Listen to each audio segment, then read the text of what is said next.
chapter clicked in to College Volleyball Weekly on Viral Volley Media. Now here's your host, Rob on mic.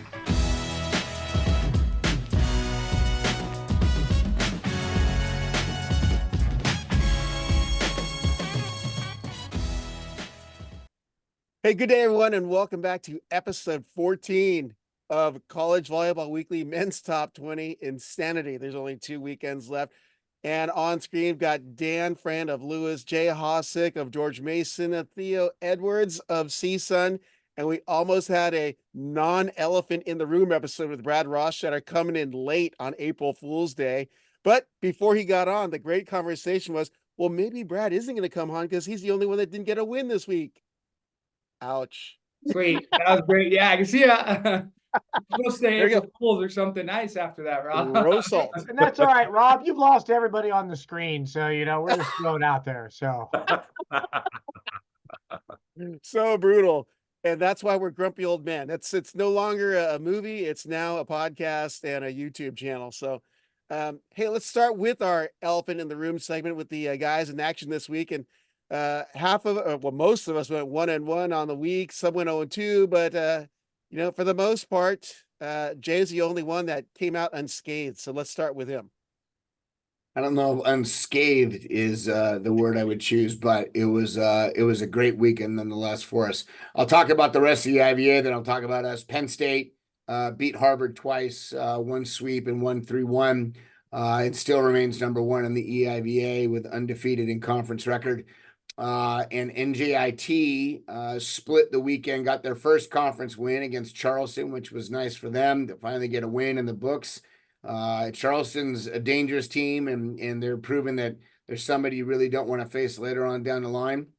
And then, we look at the Friday night match for us against Sacred Heart. That was a trap match, and it wasn't planned for obvious reasons, but it was definitely a trap match for us. It was against Sacred Heart, who we had already beaten earlier this year. Our guys knew the night after was going to be the big match for us that we were focused on. However, we came out of it on the other side fairly unscathed. It was a 3-1 victory over a good Sacred Heart team who there's going to be some press coming out this week about it, but good things are happening in Sacred Heart. And they're renovating their gym. They're going to get some full scholarship allotment, which is going to be greatly needed and appreciated. That team for years has had very little to no scholarship money to give. They were kind of one of those teams that just, kind of flew under the radar for so many years. But I think they're going to be a team that in 2, 3, 4 years is going to be someone that is going to be really a good program. So hats off to Adam and those guys. But Saturday night was the big match for us. Princeton was ranked 15th. We were ranked 19th. It was a match that had major implications going forward for the EIVA. And Princeton had beaten us pretty soundly earlier on in the year in 3.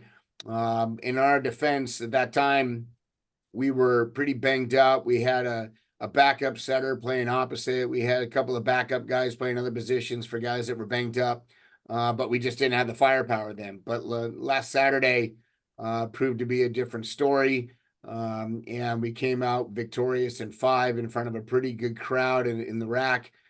It was a really fun match to be a part of. It's 2 teams that, are pretty evenly matched. Both have firepower at the pins. They both got some good middles, and, the setters are really good. And it was just a really fun match to be a part of. And, I was proud of my guys for the way that they held their composure and just kept fighting and kept siding out. And, I think at one point we sided out at 94% in game 4, which is really good.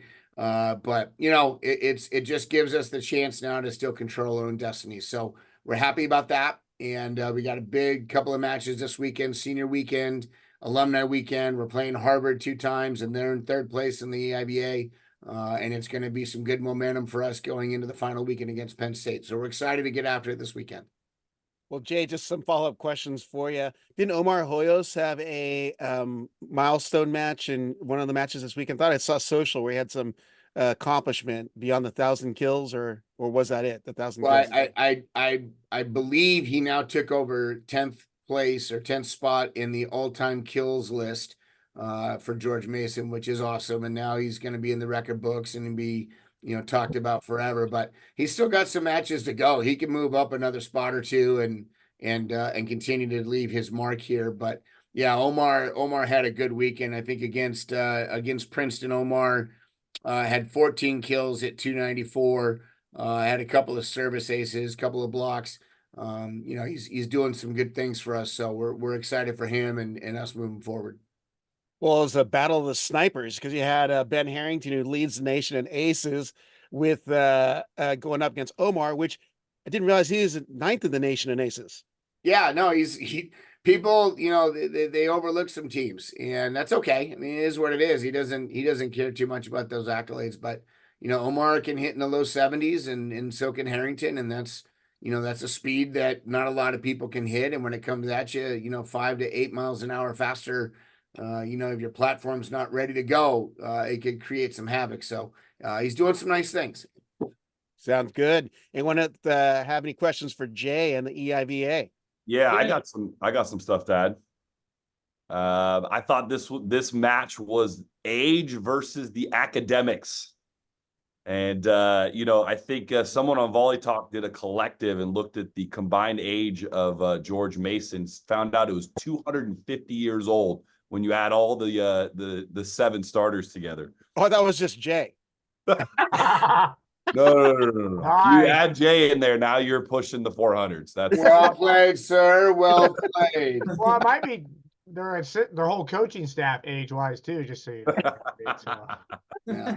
No, but I was keep it coming. Keep it coming. I gotta throw Peluso some love. He's up the age bracket of your coaching staff. You know what I mean? Well, and Vic Talamoa is our age as well. So you got 3 guys in their low 50s. There's a little bit of wisdom there if you want to say that. no kidding. And some big gay, baby. Well, and you guys still have more hair up top than Sam Swiesky. So,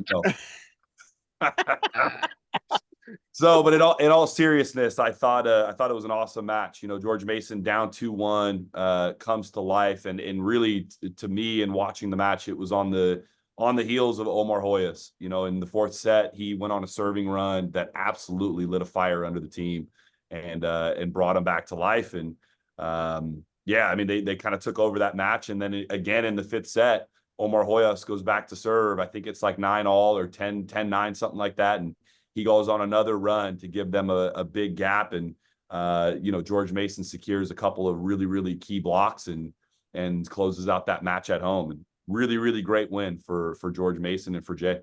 Yeah. I got to give, before anybody else says anything, if they do, I got to give Colin Heath some love. The kid hit 12 kills, 500 for the match, was really good behind the service line, good with the reception. And, Colin's a kid that maybe is not underneath the bright lights, so to speak, but as a role player, he did a really, really nice job. We had 4 kids that hit over double-digit kills, and our setter distributed the ball really well. Troy ran a great offense, so just got to give a little love to those guys. Total team win by guys. Yeah, Colin Heath stood out to me. Just like whenever he got his opportunity, he was killing it. Almost every single time it felt like watching that match. So he was big in big moments. And then Sam Peters was the middle offensively that really stood out to me for you guys, that really kept your balance and kept Princeton honest. Yeah, Peters, 12 kills, hitting 600, four block assists. I thought Brad was throwing up his arms because he grabbed his player of the week or something, but No, that hasn't happened quite yet. He's usually the one that does it in the first 5 minutes. So let's go. Did you have something to say about the EIVA matches? I think, a couple key wins for Jay, and as he moves into the conference tournament phase of this coming up pretty soon. And so, you want to be second, if you can, you know what I mean? So then he gets a bye in the first round in terms of where he's at. And so, but I think him and Sam are going to play again, probably. That's my call, do you know what I mean, in the semis. And so it should be a good one. So Sam can't stay at Jay's house that weekend for sure. Not that weekend. All right, let's go over to the westward towards what we called mayhem in the MIVA, and things kind of settled a little bit after this weekend. But let's let Dan go. Well, we'll do mine last. I think you had some. Ultimately, Ohio State, they split on their weekend, which was big. You saw them go 5 with McKendree. squeaked that out in the fifth game. Jacob Pasteur popped back into the lineup late in the match in game 4 and ends up hitting okay, but he's not fully healthy yet at the same time. But then you saw Ohio State drop to Lindenwood.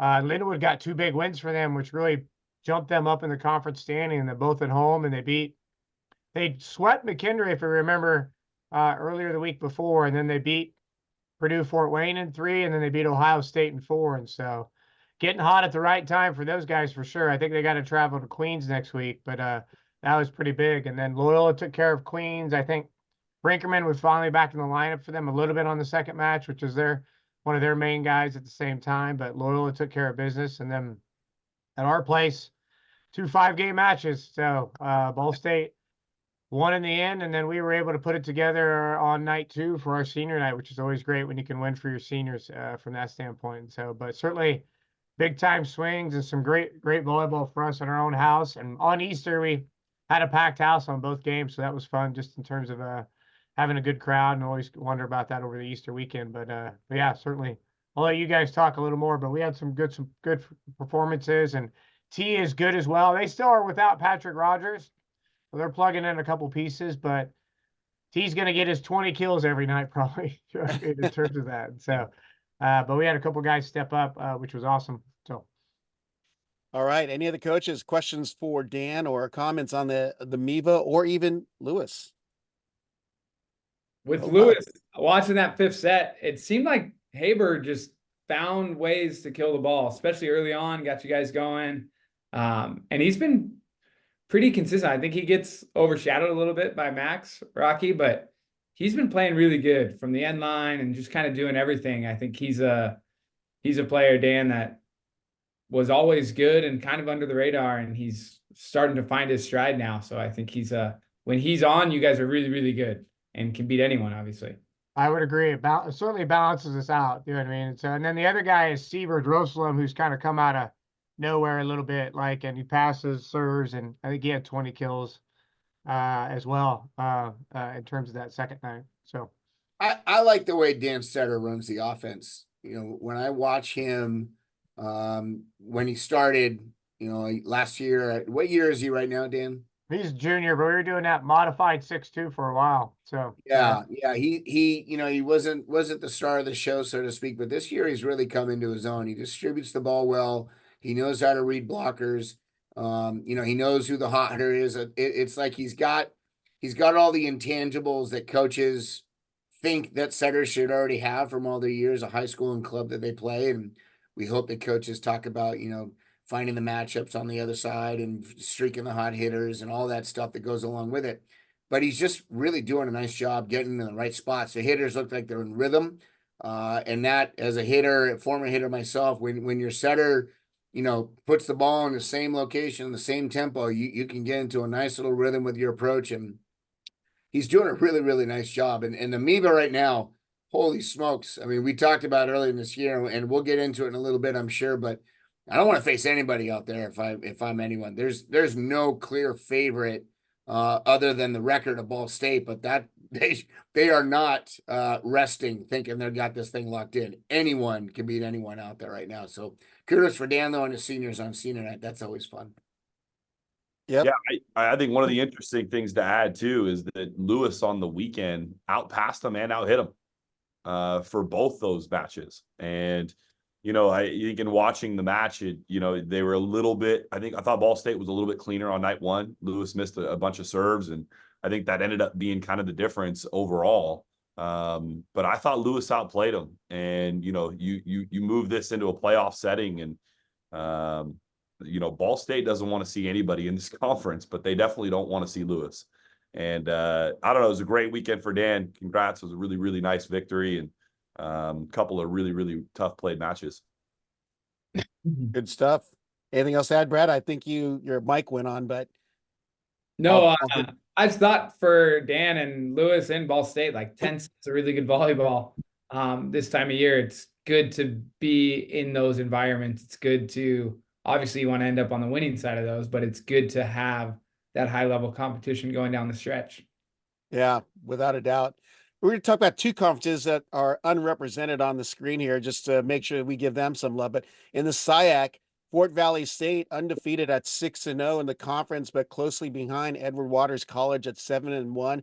What do we know about these SIAC teams going into these final few matches of their season? Anyone want to take a stab? Those are the two teams. Larry Rather at Fort Valley State has done such a nice job. But those are the two teams I think that you'll see in the finals. And listen, I know Fort Valley State's undefeated and I like their chances, but don't overlook Edward Waters. They're pretty good. They got a couple of pins that can bring some heat. So it's going to be a lot of fun to watch because they're fighting for something now. And I think that's going to be a lot of fun. Yep. Anyone else on the SIAC? I mean, at Fort Valley State, Isaiah Fed is a stud. And with having him in that lineup, I think he's been pretty consistent for them throughout the year. And he's a really talented player, really good player. So yeah, I think, any of those guys can get hot and really make it an interesting match, similar to like last year. Forgot who King was playing. Maybe it was Ohio State, to where, everyone's rallying for him and you got a couple guys playing really well. Where I think it was like Warren Davis, the third from King, playing really, really well last year. I could see Isaiah Fed being in that role for Fort Valley State at the national tournament in a few weeks. Yep. Yeah, I think the other piece, you saw Fort Valley State go out early in the year and play Pep, UCLA, USC, and I don't know. I think that gives them a little feel for expectations and level of play. And I think those are, even though they might have taken those as losses, those are key matches in turning about, making a program take the next step. So, yep. Yeah, I was going to say exactly what Dan said. If you look at Fort Valley State now and you look at the way that they're playing versus those early trips out west where they had to play some really, really tough volleyball, they're a better team because of it. And their team looks a heck of a lot more dynamic and a lot more fluid in what they're doing. So they're doing a fantastic job. Yep. The other conference I'm going to mention here is Conference Carolinas. Belmont Abbey 10-1, taking first. North Greenville at 8-3, and then you have a tie for third at 7-4 between Erskine and Mount Olive. Thoughts on the Conference Carolinas teams? Don't overlook Mount Olive. They're good. I know Derek is doing some really nice things at Belmont Abbey, but Mount Olive's good too. Those 3 or 4 teams come the final weekend or two of the Conference Carolinas. That's going to be a really fun tournament to watch. Mount Olive is my dark horse. They got some guys. Their setter's really good. He's really crafty, a little bit smaller, but man, can he dish the rock. So yeah, that'll be fun to watch. If you're not watching it, you should pay attention. Yeah. Anyone else? Conference Carolinas? Nope. Okay. Oddly enough, the other non-represented conference on the screen, the MPSF.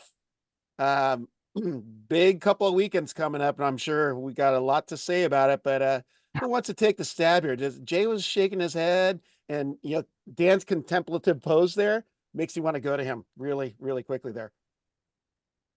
Jay, go ahead, buddy. We're going to learn this upcoming weekend who the top dog is in the MPSF. And I think everybody on paper says UCLA is the team that should be favored. And I'm not so sure that's the case. Grand Canyon only has a couple losses on the year. They continue to take business into their own hands. If you are not watching that match or those 2 matches this upcoming weekend, you are not a fan of men's volleyball. That is going to be the 2 matches that everyone in the country should be paying attention to because it's going to say a lot. Now, what do I think prediction wise?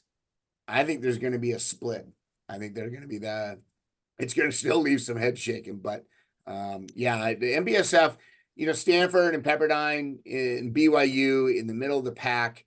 And USC. I mean, those 4 teams, they're all really good. And UCLA and Grand Canyon are just a little bit above them in terms of maybe their approach to things. But nobody wants to face anybody in that conference either. And again, we'll talk about it later. But Concordia probably not going to do much this year. But I don't want to play Stanford. I don't want to play Pepperdine. I don't want to play BYU. I certainly don't want to play Grand Canyon. I certainly don't want to play UCLA.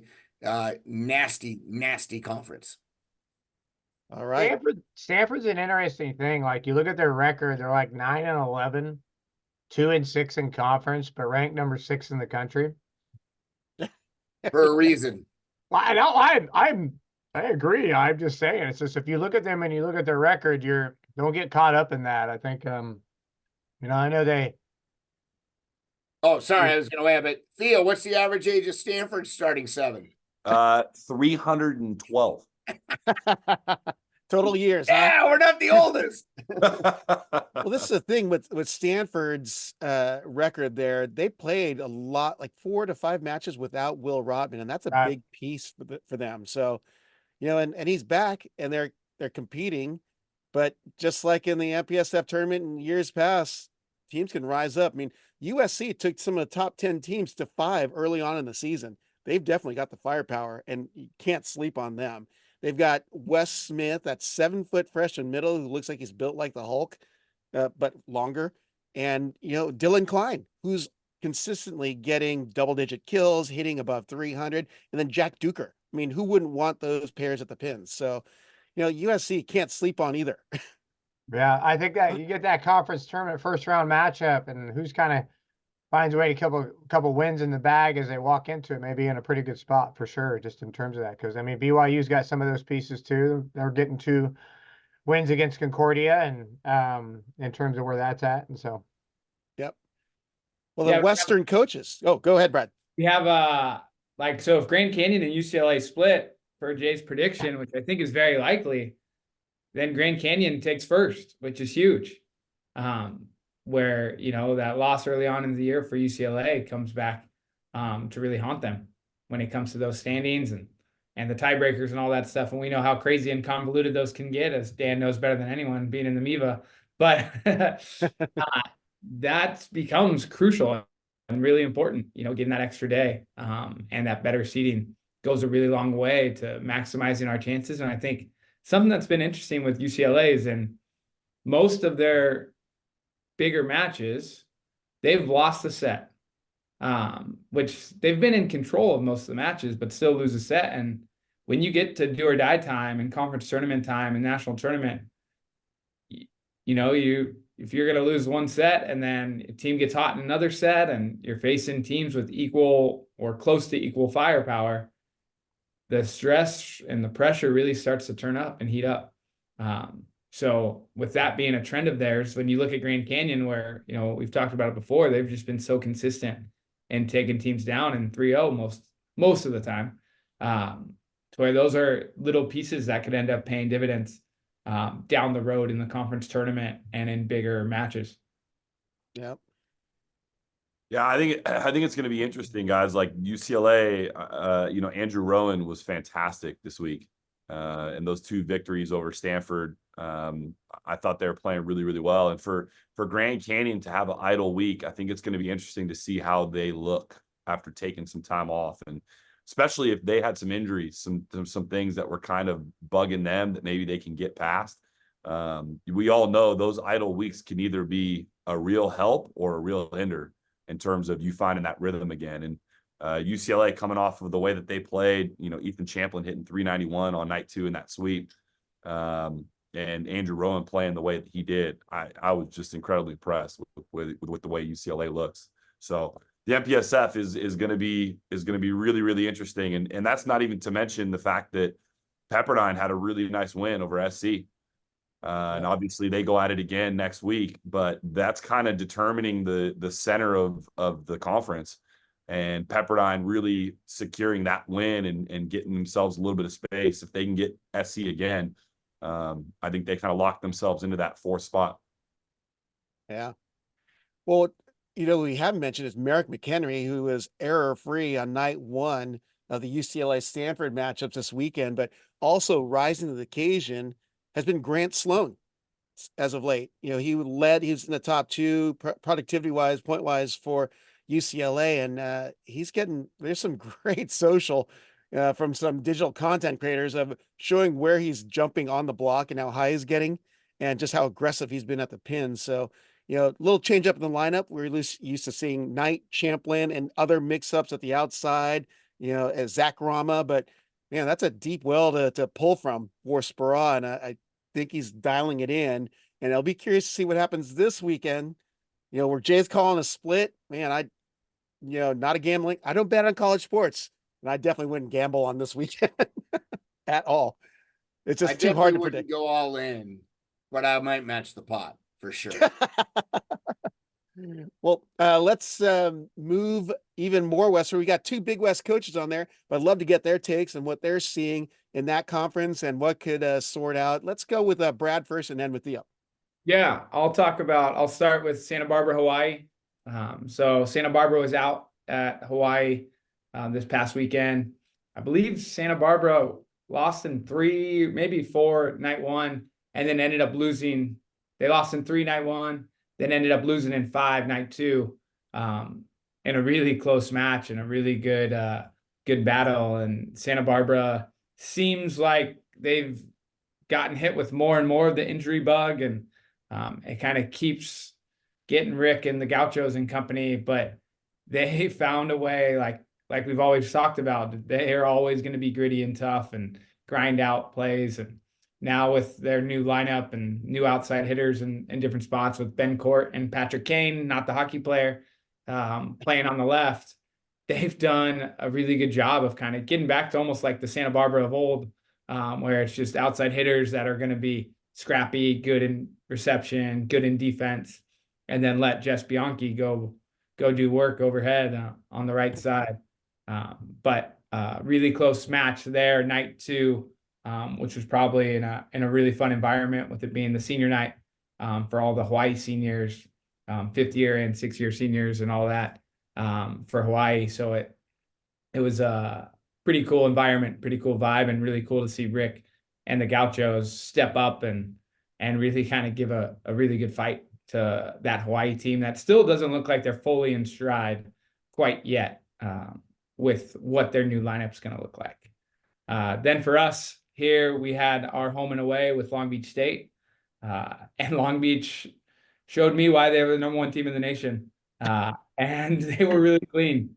They were really good. They served in over both nights at like 86% at a ridiculous rate. And unfortunately for us, and maybe for some others down the road, Simon Torwey really found his serve. And night 2, we were battling and back and forth with them, and he went on a few service runs and really was a difference maker in a couple sets there. From the end line, he's always been a difference maker with his block and with his attacking. I thought night 1, we weren't super clean. We were a little out of sorts and weren't quite in rhythm.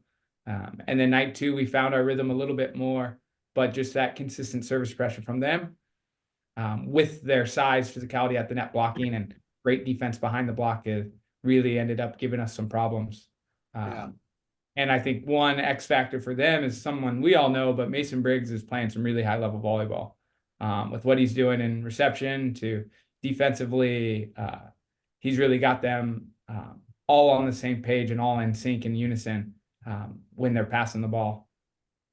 Well, Brad, they've kind of, Al Knipe has kind of shuffled up his lineup a little bit, because in the beginning we were seeing Lazar Buchkov, the freshman middle, and now you're seeing Darius McCraven, who's a stinking high flyer of the likes of Merrick McHenry and Toby Ezionu.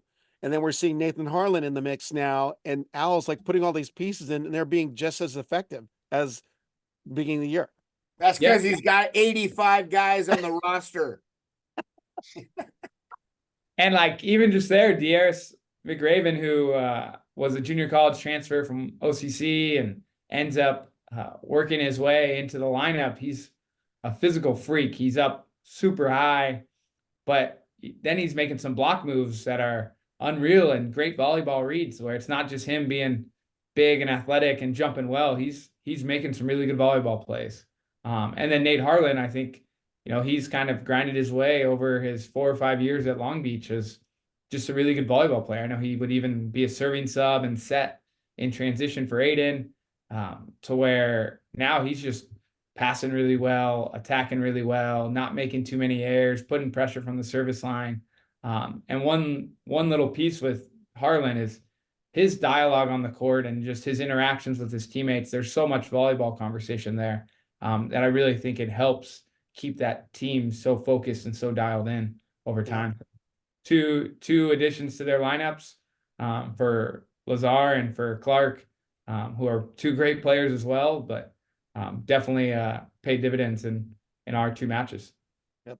Let's go over to Theo, and then we'll have the other coaches chime in on the Big West happenings.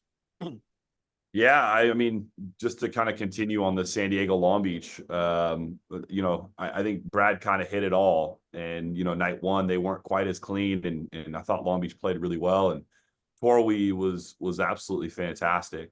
And then coming into that second match at San Diego, I thought San Diego played great. I thought they played really tough. And most of those sets were incredibly close and really competitive. Long Beach down the stretch, I thought their serving was just fantastic, especially in the red zone, right? Anything above 20, they were absolutely near perfect, where San Diego had a little bit of passing breakdown, but I don't know that it had as much to do with San Diego's bad passing as much as it had to do with Long Beach just serving the ball incredibly well, and just consistent pressure. You guys touched on it a little bit, but McRaven really came to life as well. I thought that Knipe did a really nice job. We don't talk about him a ton on here as a setter, but I thought he really got him going, and especially his transition and out of system offense. I thought he was incredibly calm and set some really, really difficult balls and made them look easy, and found his middles, especially in transition, and caused a ton of problems there. And Torwey and McRaven are difference makers. Those guys offensively are crazy physical and attack the ball at a really, really high level. But again, I think the late serving was kind of the difference when those two went toe-to-toe at San Diego. But I thought it was really good volleyball and super high level. And then moving on to the Hawaii Santa Barbara, I think Santa Barbara it's ridiculous. You look at their record, you look at what this team has done over the course of the year, and I still say they're one of the most dangerous teams in the West. And, obviously, they have Jess Bianchi, who's doing some incredible things. I think he had 32 kills in that 5-set loss. But I think they for sure could have taken that match away from Hawaii, and they were in the driver's seat to do so. And a lot of their success comes down to their setting and the consistency of whether they're able to find that rhythm and kind of maintain a lot of that pass and serve consistency, which they've struggled to do most of the year. But I think, if any set is close and Jess Bianchi is in the match, they got a shot. And, we saw it against George Mason early on in the year, and he has continued that down the stretch. And then there was our match, CSUN Irvine was really. Don't downplay this, Theo. Don't just go, and then there was our match. Whatever. It was just, a match. Look, it was an awesome weekend for us, and I think for Irvine too. The first night was at CSUN. I thought our guys played incredibly well, and if for all of us who have put Hilir Heno in the player of the week constantly throughout this season, I mean, we all know what kind of player he is, and the lineup that Irvine had been going with Tangator and Heno on the left, that essentially dissolved on night one, and they lost a couple of sets, and Hilir Heno was struggling. I think he ended up hitting 24. Thank you. He hit 091 on the match, and we just did a good job containing him. He had a lot of those setting the ball over, tips, rolls, things that he does that are incredibly creative, uses his non-dominant hand in ways that I don't think I've ever seen in the collegiate game. But they just didn't fall. We ended up kind of touching and controlling some of those balls and kept them in play rather than those falling for kills. And our service pressure was really consistent, and it kept them out of rhythm. And we ended up knocking them off at home, and it was a really, really exciting match. And turn around, we head to Irvine, and trying to contain Hilir Heno back-to-back nights is damn near impossible. And he proved why he's one of the best players in the country, and he came out and hit over 400. Also, the adjustment of putting Flexton back in the lineup, and obviously that guy has been working on his serve receive and continuing to get his game better, which tells you a little bit about his mindset and mentality, not being in the lineup and when he got his number called, he came in and was really, really effective. Both those guys hit over 400. And I think we ended up hitting 330 as a team. And I thought we actually played some really great volleyball for stretches. Our two freshmen had a little bit of a hard time in the Bren. Both our libero, Chris Carnizes and Jalen Phillips, were a little bit off. And I think that had those guys been their normal selves, it's probably an even closer match than it was. But I got to tip my hat to Irvine. I thought they did a fantastic job bouncing back and taking it to us on night 2. Yeah. I will just add as well that on night 1, your team, the Matadors, were just functioning at the highest level, and Irvine was kind of stuck in their headlights out of spring break and finals, like, whoa. And they had no answer. When I saw the hitting percentage, I mean, Irvine hits 314 on the season against teams. They were held to 117 by your team, and you guys had 18 blocks or so versus 17. Irvine's 9. Yeah. 17. So, but I will definitely say your team can't sleep on the Matadors, because Kyle Hobus, I don't know what he's done. Maybe he's the rock star sponsorship or something, but he is flying higher and so confident swinging. But you know what's going to grab my attention is Donovan Constable. There was one rally in 5 points where he must have got like 5 to 10 swings, just aggressively hitting the ball as a setter, and say, I don't care. I'm going at Flexen. I'm going at Darcy. Constable 6'1". These guys are 6'8" and 6'10". So, but I remember you looking back me at the ESPN broadcast booth and smiling. He's like, gotta let him swing. So yeah, no, Donovan was electric. And honestly, coming off of the heels of what he did in Hawaii, where he was just as good and just as dynamic, I really feel like he's coming into himself as a volleyball player. And he's not afraid of anybody, right? And Rob, we talked about that a little bit before the match, but that guy wants to hit every ball. He was an outside hitter, and there's parts of our practice where he's like, Coach, if these guys are having problems, I can play on the left. Just so you know, I'm ready. So that's who he is, man. And he's a dog for us. He's an absolute leader. Doing a great job. All right, let's let the other coaches, Jay and Dan, chime on in. Well, listen, there are 3 setters in the country that I would listen. I love my setters. I'm not saying I'm getting rid of them, but if I had a chance to have them in my gym, Donovan Constable is one of them. Connor Sheehan is another one. And you look at the way that those guys play, and Nick Slight from Grand Canyon, you look at the way those guys play, they're just tough mother effers. And, you know, they bring something different to the table in each program, I'm sure, but there is no shortage of them doing this and getting their team fired up and doing the right things. And those 3 are really fun to watch. If you want to watch 3 setters who know how to run an offense and know how to control the emotions and the stability of your team, those are 3 setters you should watch. I think, you know, when you look at the Irvine Northridge match, the first night, I thought Northridge handled their attacking really, really well. You know, Jalen Phillips, again, I think the last time I found out he was touching 18 feet.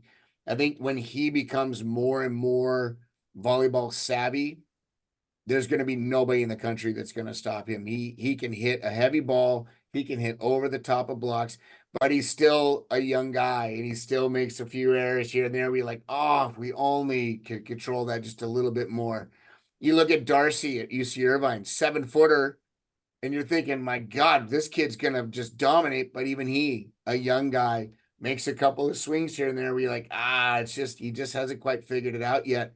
But holy smokes, in a year or 2 or 3, those kids are going to be dumb.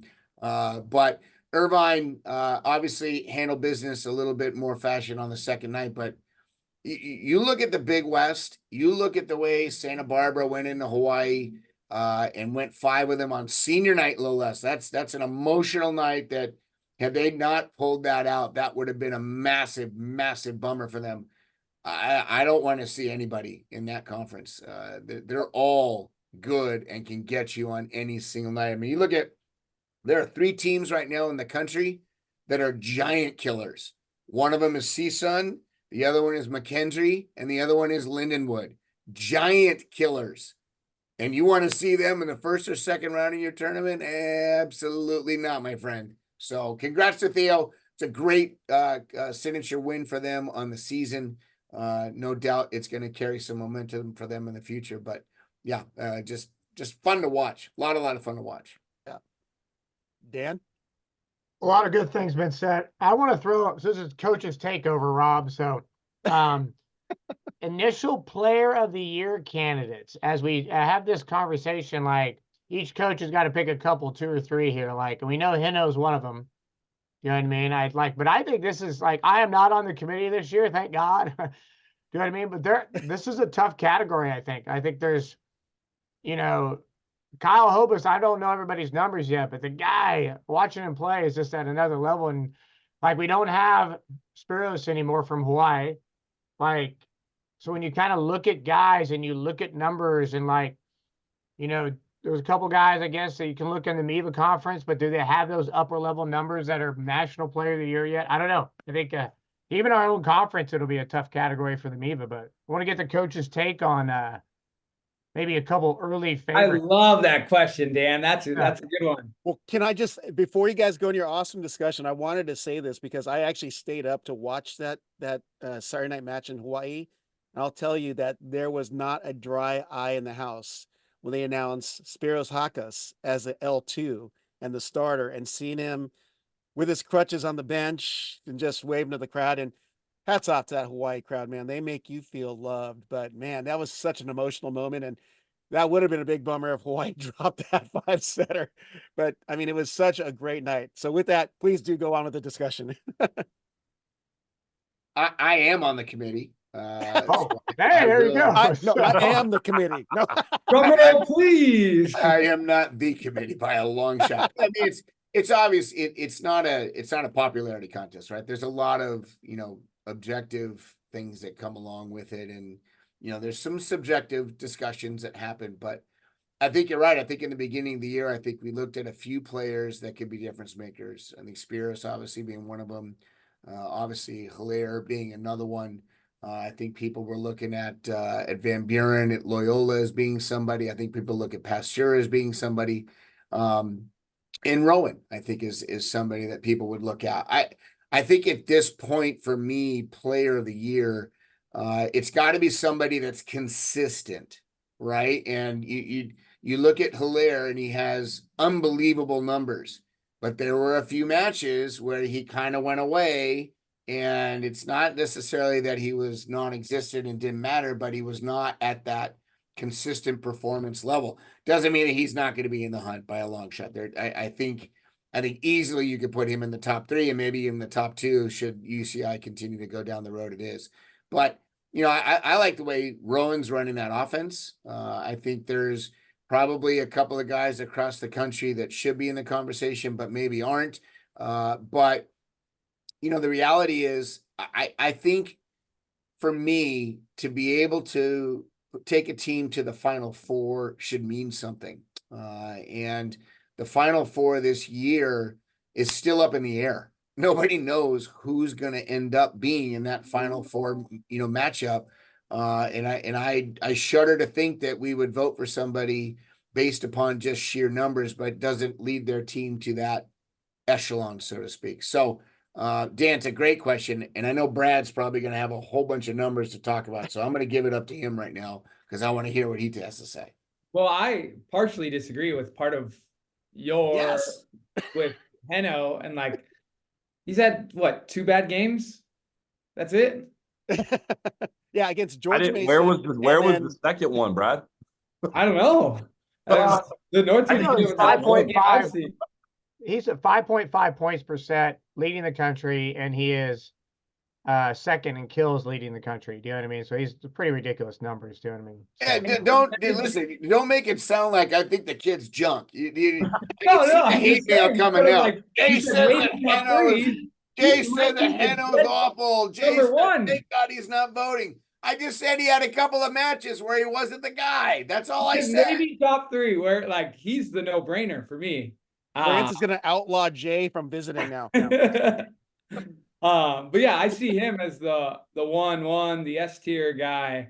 But where I think it gets really fun is thinking about some of the other options. You look at the setting position. You got there's a lot of guys who are going to be pretty good, but I think it'll come down to those top 4 teams.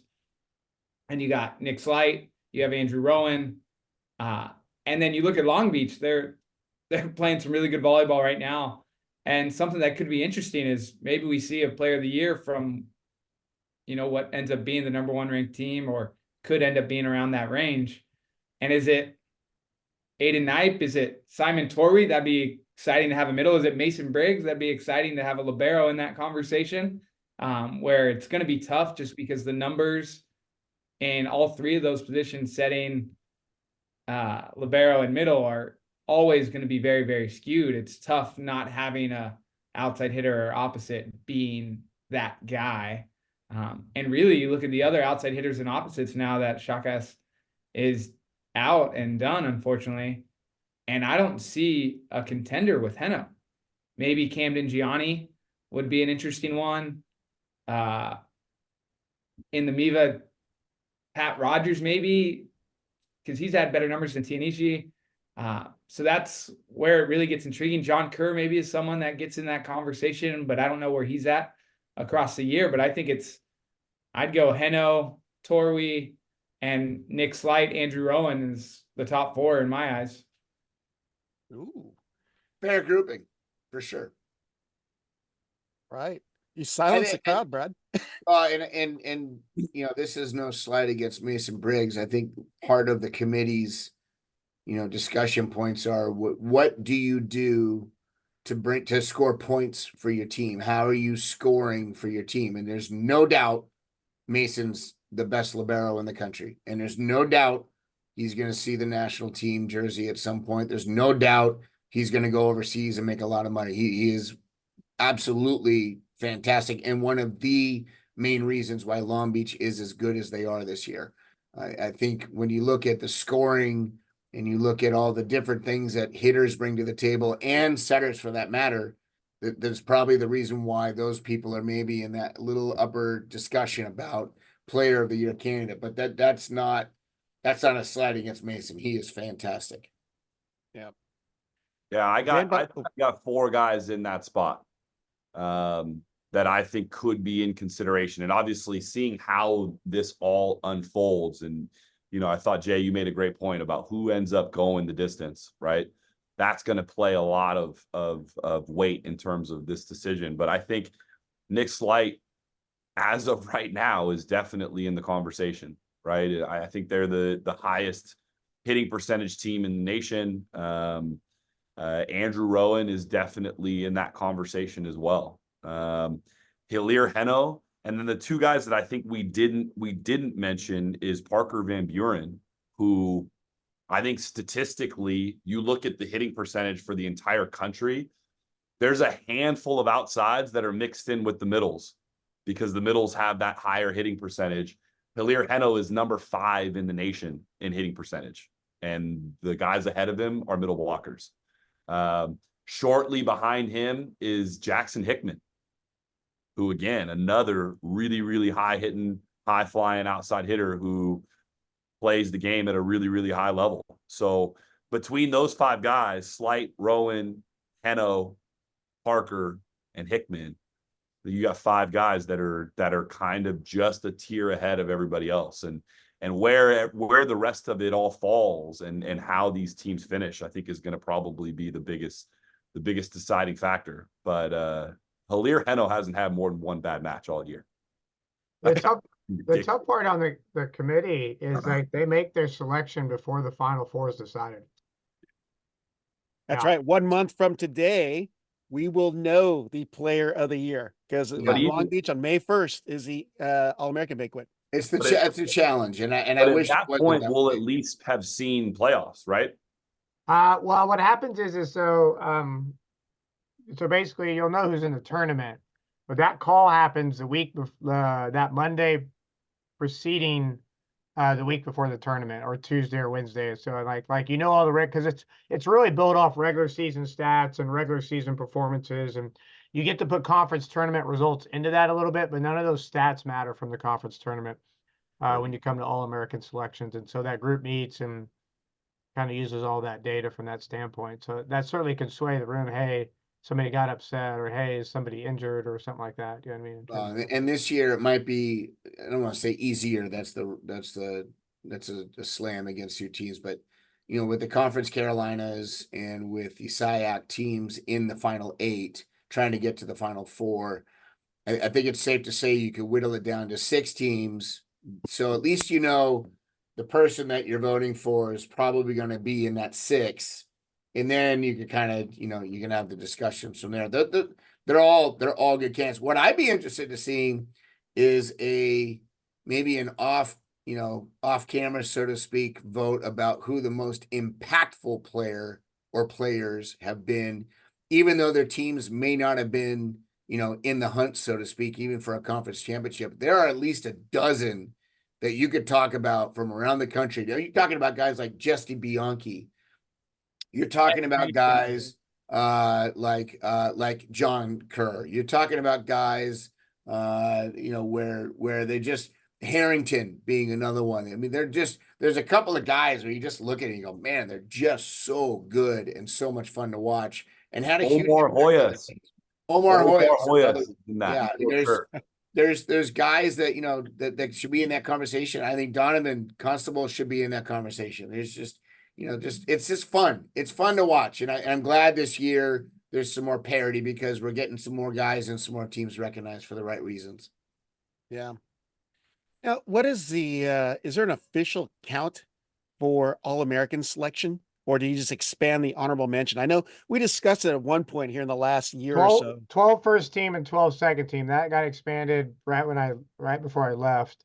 And then honorable mention there's not this exact number. The group, says, hey, this is, I mean, you can't get like overly aggressive and have 60 guys, you know what I mean, or something like that. But there's kind of this floating number that there's been anywhere between 25 and 35, I think, in terms of that. And so I think that's up to the committee and what they feel like is a good cutoff and representation in terms of that. And so, yep, some years it's larger than others. It's just a matter of where the cutoff point is number wise. And a lot, you can't see the national stats. So like you get to look on NCAA and look at overall stats and points, but the committee puts a lot of weight. So like when these coaches do this, your nominations come from your results against national ranked teams. So that list is expanded this year, which is great. So you get a little bit bigger pool of stats now in terms of who you're playing if you played a ranked schedule.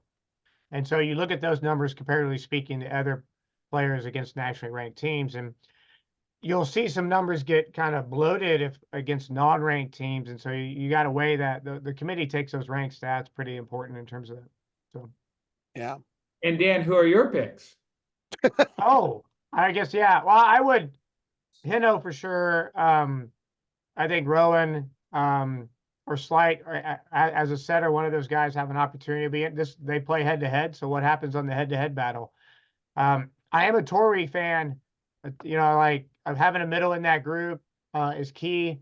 I think we haven't had one like that that's been as dominant. He's top 3 in blocks or second in blocks per game, and his hitting percentage is ridiculous. And so I don't remember what his kills per game is. So, yeah, I don't know if I have somebody from the MIVA. Like Parker Van Buren's good.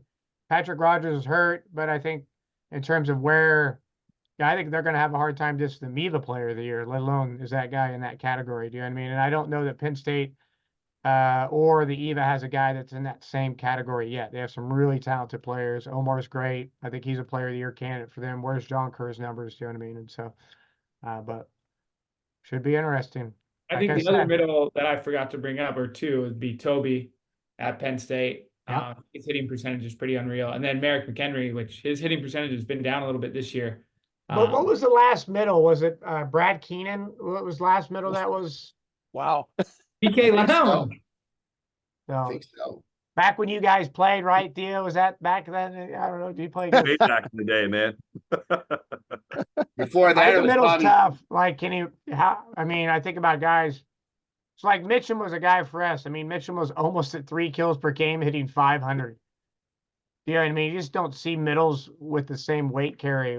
They only play the 3 rotations, and I feel like it's such a disadvantage in terms of the stats and the honors. Tough. So, but anyway, those are mine. So, great coach's takeover topic. But I feel like there's more discussion maybe here.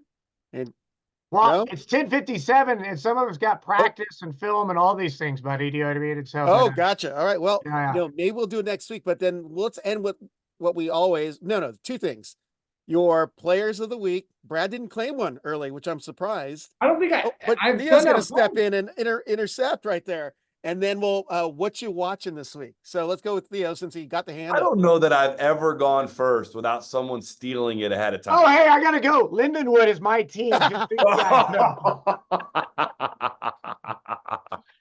I got Lindenwood as a team, and I got Kyle Holman. Unbelievable. I jumped in, Theo. That You're is- just too slow, buddy. Hey, I'm and that's sorry. fine. You can have Lindenwood. I'm good. So I have Andrew Rowan, who I thought those 2 wins over Stanford went unaddressed in terms of the volleyball community. Those were big wins, and I thought he played fantastic. And then I'm going to put up the 2-headed monster, Hilaire Heno and Nolan Flexton. And I'm going to really give my best to everybody that has to play those 2 moving forward. I hope you guys really enjoy it, and I'm looking forward to playing those 2 guys once more in the tournament. Nice. All right. So Dan's got his, Theo his. Let's go with, since Brad didn't steal anything this week, let's go to him. I got T Anishi, Mr. T, 20+ kills both nights. 2 good performances. Back to finding his stride. Yeah. Wow. Just one. That goes over to Jay.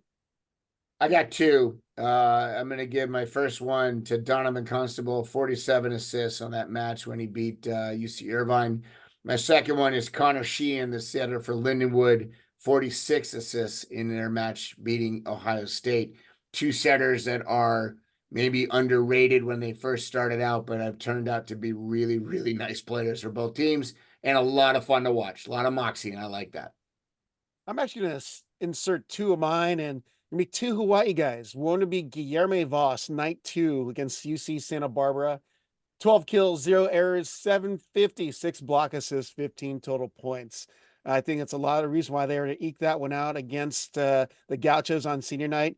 And I got to shout out to Spiros Hakas. I mean, unfortunate injury for the season, but he's one of the most outgoing, good for the game, talented, and just a great ambassador for the sport of volleyball and the state of Hawaii. Because if you watch the stuff at Hawaii on senior night, they represent more than just the university. They represent the state. And that's what really caught my attention, was the love and the aloha spirit that they have. So Spiros Hakas, Guillermo, great weekend. Hopefully it's not the last time I see. Actually, I got Guillermo twice this coming week. I forgot about that. But that brings us into our what you watching this week. Let's go reverse order, Jay.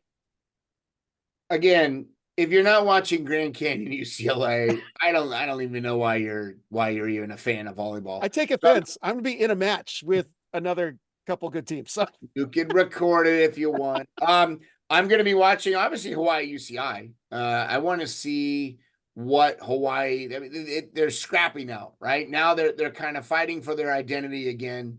I want to see if Hawaii can pull one of those out. The MIVA conference is such a cluster F of stuff. You got McKendree, Ball State, you got Lewis, Loyola. It's just going to be crazy. So I'm going to be watching those matches, but I want to see what CSUN can do against Long Beach. CSUN is a giant killer. Everybody pay attention to that team. They're not flying under the radar anymore. Spotlights are on them. I want to see if they can take one from Long Beach. That's what I'm watching. all right, stoking the fire. Mason Briggs is listening. I know it. I got the messages from him. So that means he's got some fire for their next practice. Thanks, Jay. Let's go over to Brad. I got, obviously we have UCLA Grand Canyon. That's going to be a good one. Oh, the Battle for Chicago, Lewis Loyola. And I got an idea for Dan. We get a pizza trophy, a deep dish pizza trophy, and the winner gets that every single year. And you guys can be just fighting over Pequods. That'd be great. And then I also think McKendree, Ohio State is going to be an interesting one to watch in the MIVA. You should get sponsored. This match sponsored by Lou Malnati's. Illuminati's? No, Lou I know Malnati. It's a pizza place. Come They're- on, Rob. They're doing Ray Strong night for us at Loyola. So we did that at our game here. Hawks has been super gracious, and they're doing to do the same thing at them. Where proceeds of the tickets go towards the Awesome. foundation. Very cool. Their men's basketball coach, Drew, and his wife, they had a little one that was a preemie. And so there's some connection there with that as well. So it's kind of cool just in terms of promoting that and everything for us. raystrong.org if you so inclined to donate to micro preemies, and just check it out, raystrong.org, which will go to Dan for his choice. Oh, wow. I thought I kind of jumped Theo, so I had to be last. So go ahead, Theo. I'll be last. All right, MPSF. I think that Pepperdine USC one's going to be interesting, and to kind of see where that middle of the pack lies right now. I think that'll be a really good one. And then I'm of course watching the crosstown rivalry games. The King of Chicago, Loyola Lewis is going to be awesome. Can't wait to see that. And then NJIT Princeton, the crosstown New Jersey rivalry. I think that'll be a really good one. Super fun match right there. Thought I had one more. Well, while you're thinking about that, why don't they name the Chicago series the Sausage King of Chicago, like in Ferris Bueller's Day Off? Abe Froman, Sausage King. The Abe Froman Trophy. No, that's it for me. All right. Well, go ahead, Dan. I don't know. Like a lot of things we didn't pick. We have, I think the Harvard Mason game, Jay talked about they were home and everything. And right now Harvard's sitting right behind Mason in terms of their rankings in the conference, right? So that becomes a pretty big game. And so the other one, so McKendree plays Ohio. I think somebody said it though, but McKendree plays Ball State and Ohio State.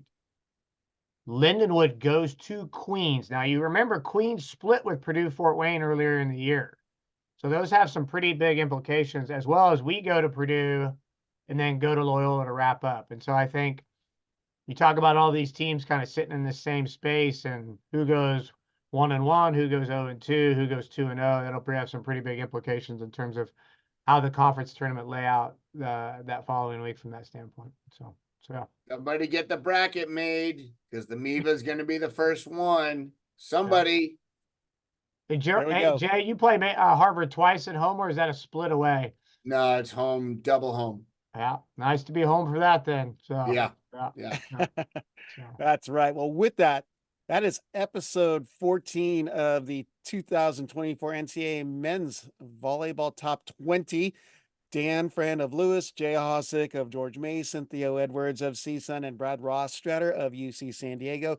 Thank you for your contributions this week. Great takeover. May need to do it more often because it's way better than what I'm putting together. So, but a lot of great stuff there. Good luck this week. And there's 2 more weeks of mayhem still happening in the MIVA, but a whole lot more craziness going on all around the NCAA. So, gentlemen, good luck this week.